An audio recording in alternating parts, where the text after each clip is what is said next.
Assalamualaikum warahmatullahi wabarakatuh. Perkenalkan, nama saya Muhammad Jihad, NIM 2102016000014. Kali ini saya akan menjelaskan materi tentang permeabilitas dan rembesan. Yang pertama, aliran air dalam tanah. Salah satu sumber utama air ini adalah air hujan yang meresap ke dalam tanah lewat ruang pori di antara butiran tanahnya. Air biasanya sangat berpengaruh pada sifat-sifat teknis tanah, khususnya tanah berbutir halus. Demikian juga, air merupakan faktor yang sangat penting dalam masalah-masalah teknis yang berhubungan dengan tanah, seperti penurunan, stabilitas pondasi, stabilitas lereng, dan lain-lain. Terdapat 3 zon penting di lapisan tanah yang dekat dengan permukaan bumi, yaitu zon jenuh air, zon kapiler, dan zon jenuh sebagian.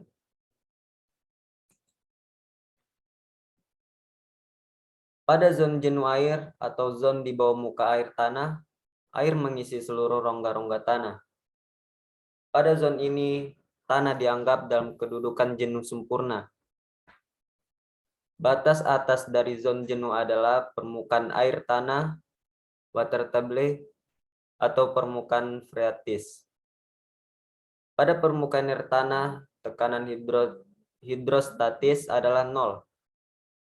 Zon kapiler terletak di atas zon jenuh. Ketebalan zon ini tergantung dari jenis tanahnya. Akibat tekanan kapiler, air terhisap ke atas mengisi ruangan di antara butiran tanah. Pada keadaan ini, air mengalami tekanan negatif. Zon tak jenuh atau zon jenuh sebagian berkedudukan paling atas adalah zon di dekat permukaan tanah di mana air dipengaruhi oleh penguapan dan akar tumbuh-tumbuhan.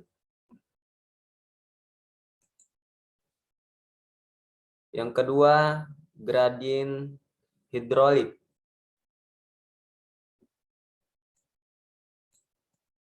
Menurut persamaan Bernoulli, tinggi energi total pada suatu titik di dalam air yang mengalir dapat dinyatakan sebagai penjumlahan dari tinggi tekan, tinggi kecepatan, dan tinggi elevasi, yaitu di mana H, tinggi energi total, sama dengan P, tekanan, dibagi dengan gamma W, berat volume air, ditambah V akar 2, kecepatan, dibagi dengan 2 kali percepatan gravitasi, plus Z. Z sama dengan tinggi elevasi. Apabila persamaan Bernoulli tersebut dipakai untuk air yang mengalir melalui pori-pori tanah, bagian persamaan yang mengandung tinggi kecepatan dapat diabaikan. Hal ini disebabkan karena kecepatan rembesan air di dalam tanah adalah sangat kecil, sehingga tinggi energi total pada suatu titik dapat dinyatakan sebagai berikut. A sama dengan P per gamma W plus Z. Hubungan antara tekanan, elevasi, dan tinggi energi total dari suatu aliran air di dalam tanah. Tabung piezometer dipasang pada titik A dan titik B. Ketinggian air di dalam tabung piezometri A dan B disebut sebagai muka piezometer, piezometric level, dan titik A dari titik A dan titik B. Kehilangan energi antara titik A dan B delta H sama dengan HA min HB sama dengan PA per gamma W plus ZA dikurang dengan PB per gamma W plus ZB.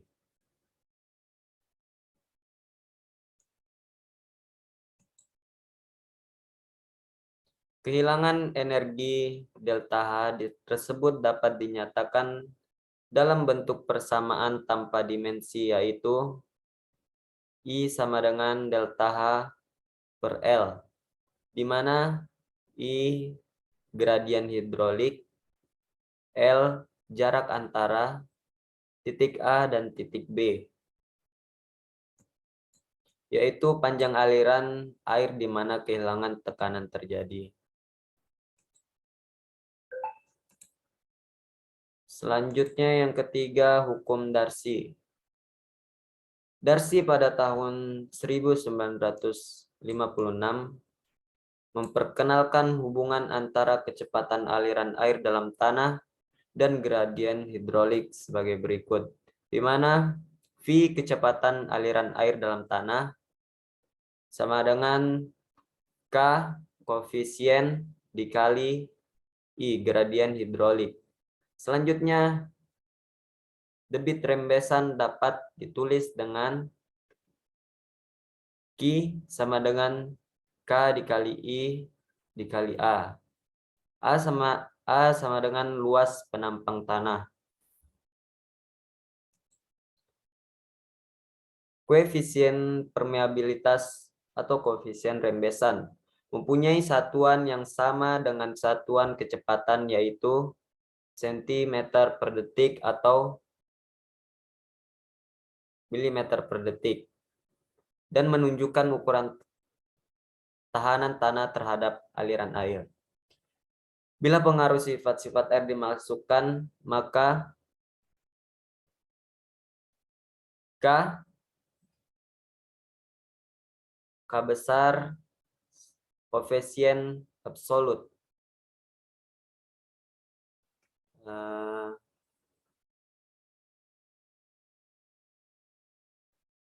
PW kerapatan air dan G gravitasi.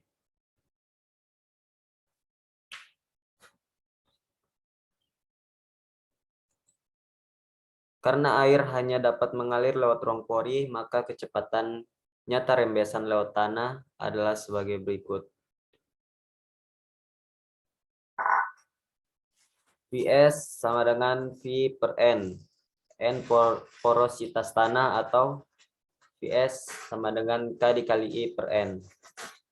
Selanjutnya, beberapa nilai koefisien permeabilitas dari berbagai jenis tanah diperlihatkan pada tabel berikut. Jenis tanah: butiran kasar, kerikil halus, pasir halus, lanau, lanau padat, lanau berlempung, lempung berlanau. Mungkin itu sekian penjelasan tentang permeabilitas dan rembesan yang dapat kami sampaikan. Wabillahi taufiq wal hidayah. Assalamualaikum warahmatullahi wabarakatuh.